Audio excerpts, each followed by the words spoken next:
ओम शांति। आज की मुरली 19 अप्रैल 2023। मीठे बच्चे, अब स्वीट होम चलना है, इसीलिए पुरानी दुनिया के कर्मों की लेन देन व हिसाब किताब चुकतो करो। योग बल से विक्रमाजीत बनो। बाबा कहते हैं अब समय हो गया है इस पुरानी दुनिया को छोड़ने का, लेकिन इससे हम तब तक नहीं जा सकते जब तक अपने हिसाब किताब हमने चुकतो नहीं करे। और बाबा कह रहे हैं यही कर्मों की लेन देन है। बाबा कहते योग बल से विक्रमाजीत बनो, क्योंकि कर्मों में विकर्म होते ही हिसाब किताब और बनते। तो बाबा कहते हैं जितना योग का बल है उस योग बल से ही विकर्म को ख़त्म कर सकते हैं, जो कि हमें अपने कर्मों में रिफ्लेक्ट होंगे। प्रश्न, तुम बच्चे लाइट हाउस बनकर बाप से योग क्यों लगाते हो? उत्तर, क्योंकि तुम्हें सबको इस नर्क रूपी खारी चैनल से पार ले जाना है। बाबा कहते हम क्यों लाइट हाउस बनते हैं और बाप से योग लगाते? क्योंकि यहाँ पे जो नर्क रूपी खारी चैनल से पार ले जाना है। कहाँ जाना है? तो मुक्ति धाम और जीवन मुक्ति धाम में जाने के लिए योग में बैठ हर एक को सर्च लाइट देते हो। तुम रूहानी पंडे भी हो। तुम्हें सबको स्वीट होम का रास्ता बताना है, सबको ज्ञान और योग के पंख देने हैं। बाबा कहते हैं कि हम डबल लाइट स्थिति में लाइट हाउस बनकर, लाइट हाउस आत्मा रूपी लाइट, पवित्रता की लाइट बनकर हम इस कर्मों की नरक की दुनिया से पार होने के लिए कर रहे। कहाँ जाएंगे? मुक्ति, जीवन मुक्ति। और हम योग में बैठते हैं और हमारे कर्मों से, हमारी दृष्टि से, हमारे सोच से हम अन्य को सर्च लाइट देते हैं कि यही एक रास्ता बताना हुआ। इसलिए बाबा कहते हैं रूहानी पंडे हो, ये स्वीट होम का रास्ता बताना। लेकिन ये रास्ता तब जा सकता है कोई जब उसके पास दो पंख हो, एक है ज्ञान और दूसरा है योग। फिर गीत है प्रीतम आन मिलो। ओम शांति। बच्चों को समझाया गया है जब रात अंधेरी हो जाती है तब ही प्रीतमाओं का प्रीतम आते हैं, अर्थात सजनियों के साजन आते हैं। सजनी क्यों कहा जाता है? बाबा कहते हैं अभी रात अंधेरी है और कौन आता? प्रीतम, प्रीतमाओं। हम सब कौन? प्रीतमाओं का प्रीतम आते हैं, जैसे सजनियों के साजन। और हमें सजनी क्यों कहा जाता? क्योंकि आत्मा जब शरीर के साथ है तो सजनी है। सजनियाँ अपने अशरीरी साजन को याद करती। बाप कहते बच्चे तुम जानते हो परम पिता परमात्मा परम धाम से आकर इस शरीर में प्रवेश कर पढ़ाते हैं, गुह्य बातें सुनाते हैं। बाप ने समझाया है बच्चे अपने को अशरीरी समझो, मैं आत्मा हूँ, यह मेरा शरीर है। आत्मा को यह निश्चय हुआ कि अब घोर अंधियारा है, अर्थात दुनिया तमो प्रधान है। यह दुनिया अब विनाश होनी ही है। बाप आए हैं हमको ले चलने। अशरीरी हो चलने से सन्नाटा हो जाएगा। आत्मा जब अशरीरी बनती है तो घर में सन्नाटा हो जाता है ना। रात को आत्मा है तो शरीर में, परंतु आत्मा थक करके अशरीरी बन जाती है। शरीर का भान नहीं रहता तो इसको नींद कहा जाता। तुम बच्चों को यहाँ बैठ अपने को अशरीरी समझना है तो शांति का सन्नाटा हो जाएगा। समझेंगे जैसे कि यहाँ अशरीरी बैठे हुए हैं। घर में एक आदमी चला जाता है तो कितना सन्नाटा हो जाता है। तो जब इतनी सब आत्माएं चली जाएंगी, सबके शरीर खत्म हो जाएंगे तो कितना सन्नाटा हो जाएगा। करोड़ों मनुष्य मरेंगे, यह तो बेहद का घर है ना। सब आत्माएं वापस जाएगी। इसमें बाबा हमें कहते हैं कि पहले हम आज सजनिया हैं। फिर बाबा कहते हैं कि ये जो दुनिया है, यहाँ हम ये निश्चय हो गया कि यहाँ तमो प्रधानता है, यानी अंधियारा। अब उसको उजाले में करने के लिए बाबा ने बताया अशरीरी होने का। अशरीरी होना यानी यहाँ कोई भी अपना देह से रिश्ता या देह के संबंधों से कोई रिश्ता, ये सत्य स्वरूप नहीं। अपने अशरीरी आत्मिक रूप में ही अपने आप से परिचित होकर शरीर का भान ना रहे, ऐसे आत्मा कह रही है कि जब ये अनुभव हो तब हमें साइलेंस की अनुभूति होती है, सन्नाटा। और बाबा कह रहे हैं इसीलिए अब इस शरीर में बैठकर हमें इस अवस्था को पाना है। फिर बाबा कहते हैं तुम जानते हो बाप है ज्ञान का सागर। अगर सर्वव्यापी कहे तो हरे ज्ञान सागर पतित पावन हो जाए, परंतु ऐसे तो है नहीं। बाप बैठ बच्चों से बात करते हैं कि जैसे मैं परम आत्मा स्टार हूँ, तुम भी ऐसे स्टार हो। सिर्फ मैं जन्म मरण में नहीं आता हूँ। तुमको जन्म मरण में आकर पाठ बजाना है 84 जन्मों का। जैसे तुम आत्मा हो, मैं भी आत्मा हूँ, परंतु महिमा सबकी अपनी अपनी है। प्रेसिडेंट, प्राइम मिनिस्टर, सबका अलग अलग पाठ है। ऐसे मेरा पाठ भी अलग है। मैं नॉलेजफुल हूँ, अभी बच्चों को नॉलेज देता हूँ। तुम जानते हो कि हम जाते हैं बाबा के घर। बाबा आया हुआ है लेने लिए। बाबा हमारा गाइड, लिबरेटर, दुख से छुड़ाने वाला है। तुम हो पांडव सेना। तुम जानते हो हम यात्रा पर है। हमारा पंडा स्वयं परम पिता परमात्मा है।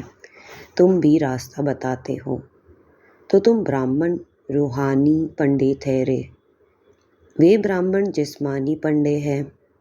सभी को कहना है चलेंगे यात्रा पर। मित्र संबंधी आदि सबको बोलो चलेंगे रूहानी यात्रा पर। जैसे कोई यात्रा पर जाते हैं तो अपने नज़दीक बिरादरी वाले को कहते हैं, ऐसे तुम भी बाप कहते यात्रा पर चलेंगे। यह रूहानी यात्रा रूहानी पंडे ही सिखा सकते हैं। स्वीट होम का रास्ता वही जानते हैं। जिस्मानी पंडा रूहानी बन सकता, लेकिन रूहानी पंडा फिर जिस्मानी पंडा बन न सके। बाप थोड़े ही तुमको कहेंगे कि जिस्मानी यात्रा पर जाओ।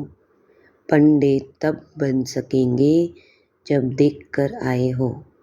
ऐसा तो कोई है नहीं जो स्वीट होम देख कर आया हो और वहाँ ले जाए। स्वीट होम को वह जानते ही नहीं। आत्मा के पंख टूटे हुए हैं।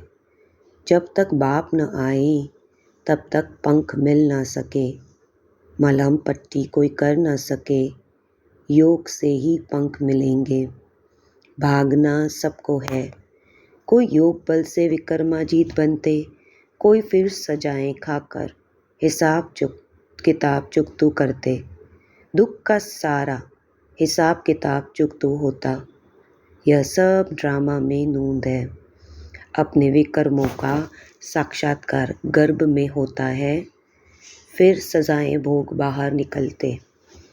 अभी तो बेशुमार मनुष्य मरते, सबका अपना हिसाब किताब चुकतू करना है। पुरानी दुनिया के कर्मों की लेन देन का हिसाब किताब खलास कर, अभी तुम नई दुनिया के लिए हिसाब किताब जमा करते हो। इसमें बाबा हमें कहते हैं कि बाबा ज्ञान का सागर है, और बाबा हमने अगर उसको सर्वव्यापी कह दिया तो यहाँ तो कोई ऐसा है नहीं जिसको ज्ञान हो। बाबा कहते हैं मैं स्टार हूँ, तुम भी स्टार। जन्म मरण में हम आते हैं, लेकिन बाबा कहते हैं उनका पाठ अलग है, वो सिर्फ नॉलेजफुल होकर नॉलेज देते हैं। और बाबा कहते हैं कि मैं गाइड लिबरेटर हूँ, दुख से छुड़ाने का रास्ता बताता हूँ।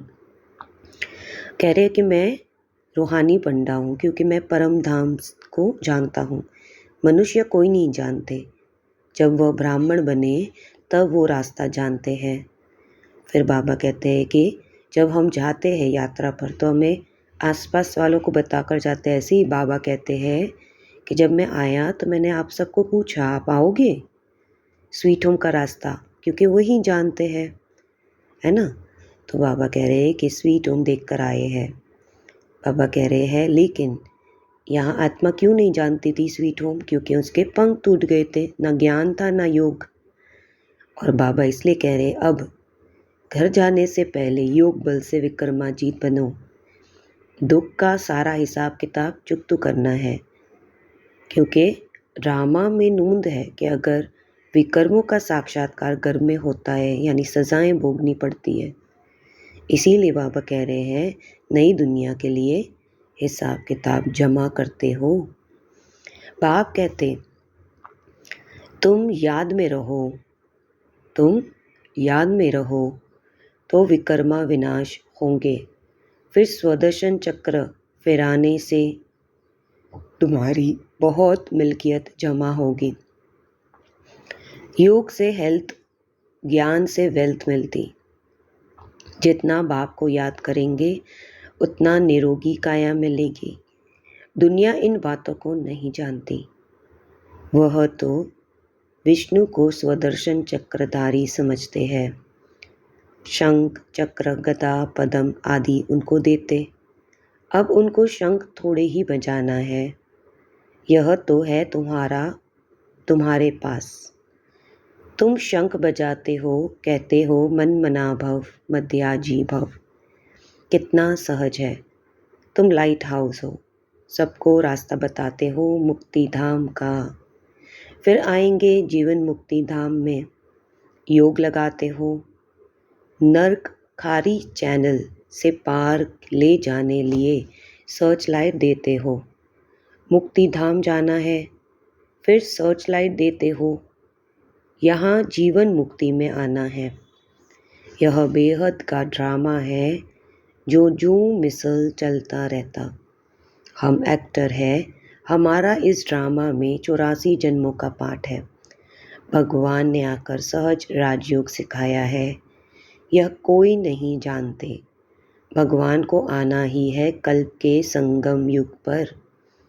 तुम अभी जानते हो, कल पहले भी संगम युग पर मिले थे और मिलते रहेंगे। ढेर बच्चे मिलेंगे। कोई कोई बच्चे फिर कुसंग में आकर पढ़ाई को छोड़ देते हैं। चलते चलते कोई से दिल लग गई तो पढ़ाई का नशा टूट जाता है। ब्रह्मचर्य में पढ़ाई का नशा अच्छा रहता। कोई विरले शादी के बाद भी पढ़ाई का कोर्स उठाते। फिर कोई तो अच्छी रीति पास कर लेते, कोई तो फिर टाइम लगाता है, क्योंकि विकार में जाने से फिर धारणा नहीं होती। चाहे राज विद्या चाहे रूहानी विद्या की धारणा आत्मा करती, बैरिस्ट्री के संस्कार आत्मा में होते तो आत्मा वह संस्कार ले जाती, फिर जन्म ले बैरिस्ट्री की पढ़ाई पढ़ने लग पड़ती। तुमको तो वहाँ बैरिस्ट्री, इंजीनियरिंग आदि पढ़ने की दरकार नहीं, ऑटोमेटिकली तुम्हारी बुद्धि सत्व प्रधान रहती। तुम जानते हो, जैसे कल पहले महल बनाए थे ऐसे ही हम जाकर महल बनाने लग पड़ेंगे। ड्रामा वही कराएगा जो कल पहले कराया था, कोई मेहनत नहीं करनी पड़ेगी। बाकी भाषा तो सीखनी पड़े, वहाँ स्कूल आदि में भी विमानों में जाएंगे। बहुत बड़े बड़े घर होते, समझो जितनी एरिया में आबू है उतनी एरिया में एक घर होगा, फिर आबू रोड जितनी एरिया में दूसरा महल होगा। ज़मीन तो बहुत रहती, प्रजा को भी बड़ी जमींदारी, बड़े बड़े महल होंगे। अभी भी देखो बम्बई में कितने मनुष्य हैं, फिर बम्बई होगी नहीं, कराची होगी नहीं, सब मीठे पानी कर होंगे। नदियाँ भी सब कायदे अनुसार होगी।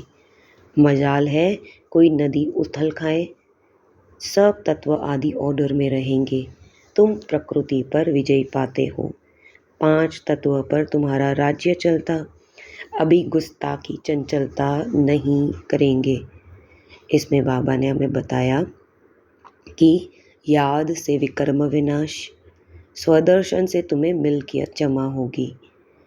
फिर बाबा ने कहा कि याद से निरोगी काया, और जो विष्णु के अलंकार है वो अभी हमारे पास है। और बाबा कह रहे हैं सर्च लाइट से हम मुक्ति, जीवन मुक्ति का रास्ता बताते, और बेहद का ड्रामा जू मिसल चलता, और 84 जन्मों का पाठ कल पहले संगम युग पर मिले थे और मिलते रहेंगे। चलते चलते कोई से दिल लग जाए तो पढ़ाई का नशा टूट जाता है, इसीलिए ब्रह्मचार्य सबसे श्रेष्ठ है पढ़ाई में। अगर कोई शादी करने के बाद भी कोर्स उठाए वो कोई विरले होते हैं, लेकिन यहाँ बाबा कह रहे हैं कि अच्छी रीति पास कर लेते कोई को फिर टाइम लगता, क्योंकि वो विकार में जाते हैं और धारणा नहीं होते।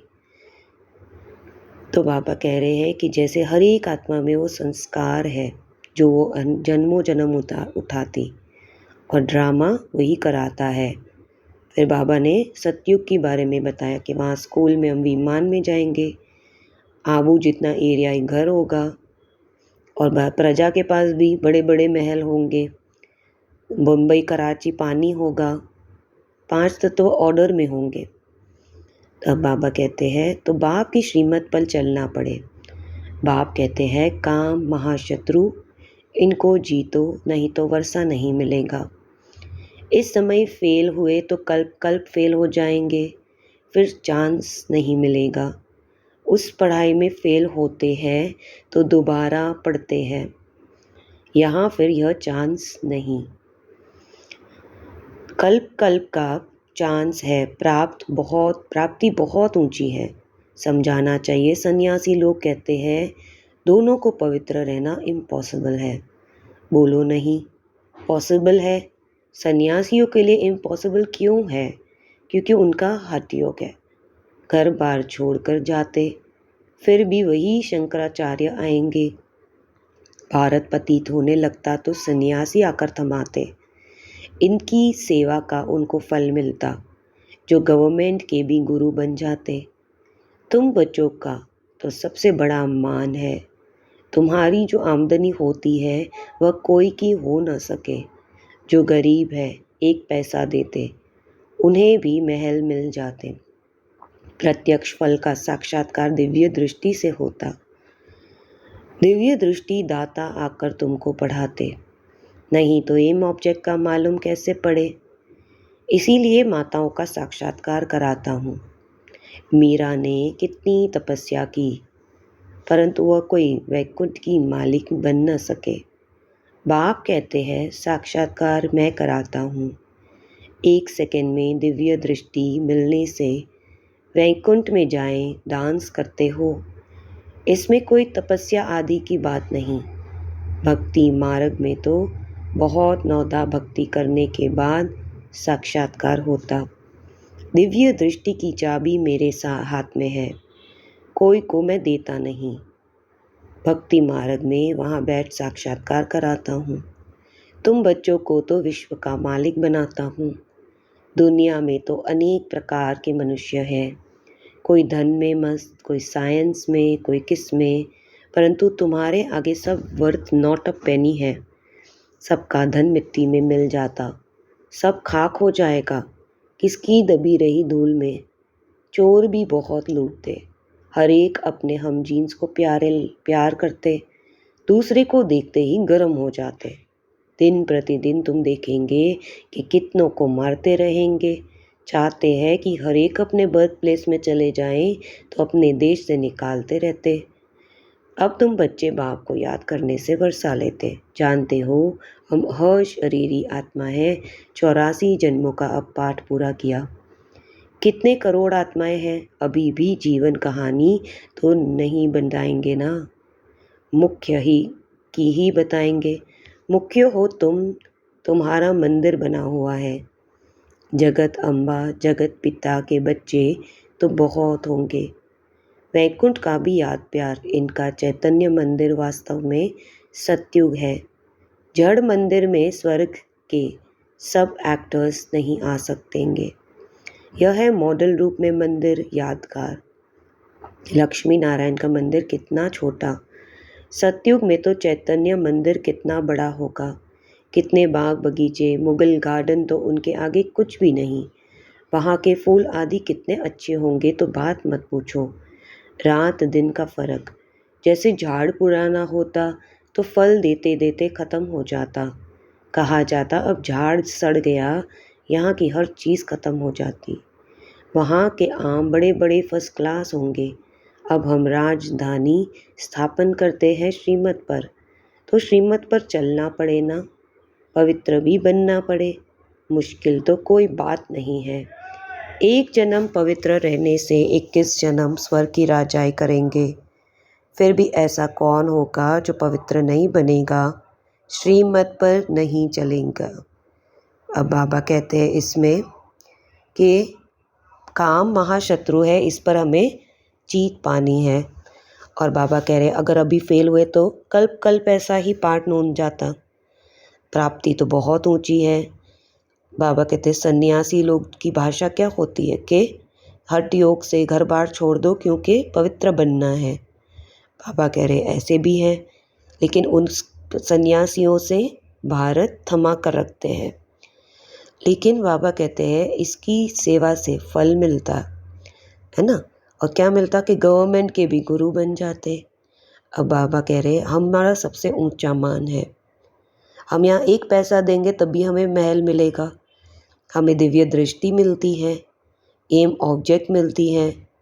हम बाबा कहते हैं दिव्य दृष्टि से वैकुंठ में जाएं डांस करते।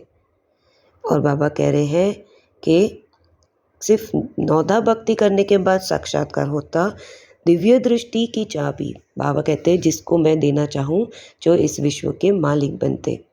क्योंकि सभी अभी बहुत सारे कार्य व्यवहार में बिजी है। कोई हम अपने आसपास के ऊपर बहुत प्यार करते, लेकिन जो दूसरे को देखकर गर्म हो जाते यानी क्रोध। और इसी से क्या होता कि देश विदेश में लड़ाइयाँ। तो बच्चे बाप को कहते कि अब तुम अशरीरी हो जाओ और याद करो। और बाबा कहते हैं कि जगत अम्बा जगत पिता के बच्चे हैं और वैकुंठ में भी यादगार है। चैतन्य मंदिर सतयुगी है, क्योंकि बाबा कह रहे हैं कि इसका मॉडल रूप मंदिर यादगार यहाँ है। यहाँ तो बहुत छोटा है, वहाँ के मुगल गार्डन, फिर फल, फिर बाबा जो पेड़ पौधे, ये सब कुछ बहुत सुंदर होते हैं, यहाँ पे सब सड़ जाते हैं।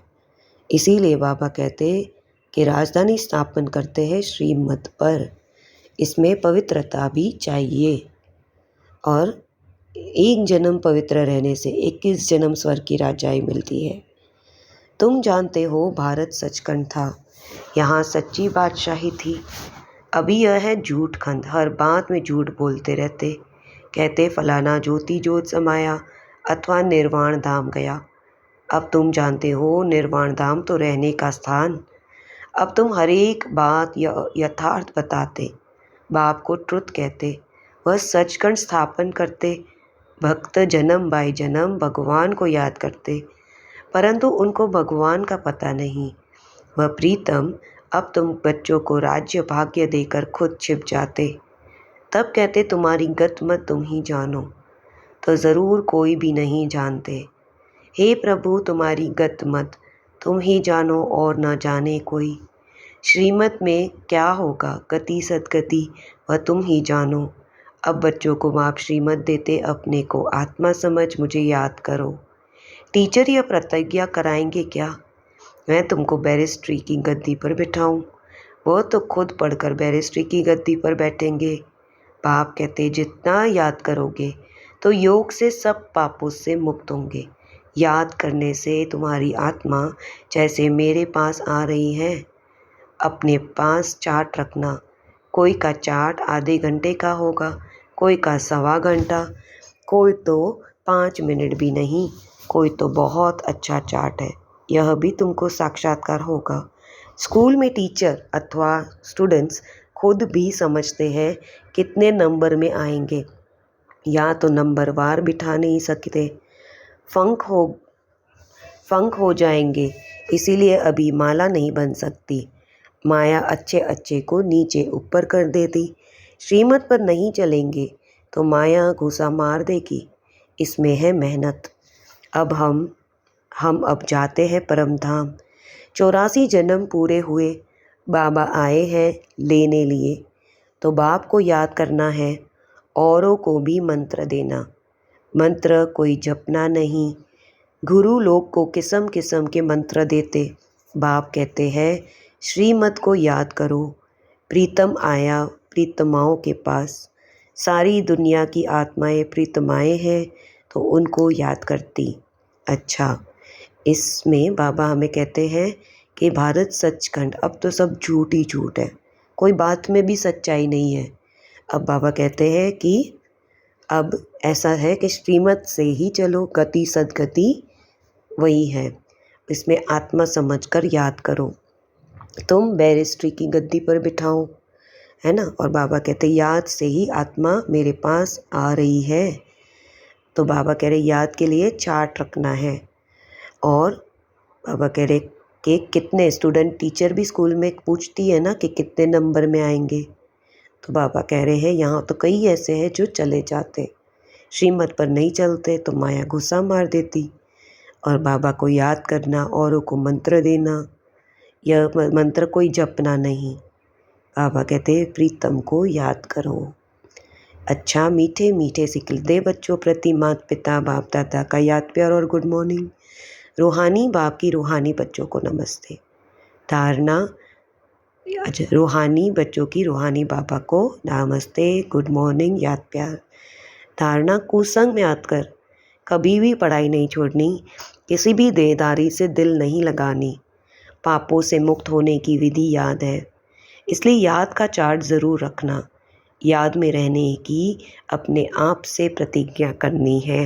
वरदान, मेरे को तेरे में परिवर्तन कर, सदा हल्का रहने वाले डबल लाइट फरिश्ता भव।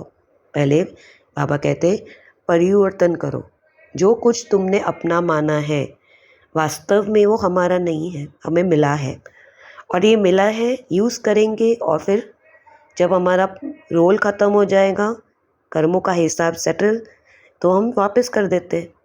तो वो डिटैचमेंट के साथ ही रहना, वही हमें हल्के रहने के लिए डबल लाइट फरिश्ता स्थिति बनाती है। इसको एक्सप्लेनेशन है, चलते फिरते सदा यही स्मृति में रहे कि हम ये ही फरिश्ते। फरिश्तों का स्वरूप क्या, बोल क्या, कर्म क्या, वह सदा स्मृति में रहे, क्योंकि जब बाप के बन गए, सब कुछ मेरा सो तेरा कर दिया, तो हल्के फरिश्ते बन गए। इस लक्ष्य को सदा संपन्न करने के लिए एक ही शब्द याद रहे, सब बाप का है, मेरा कुछ नहीं।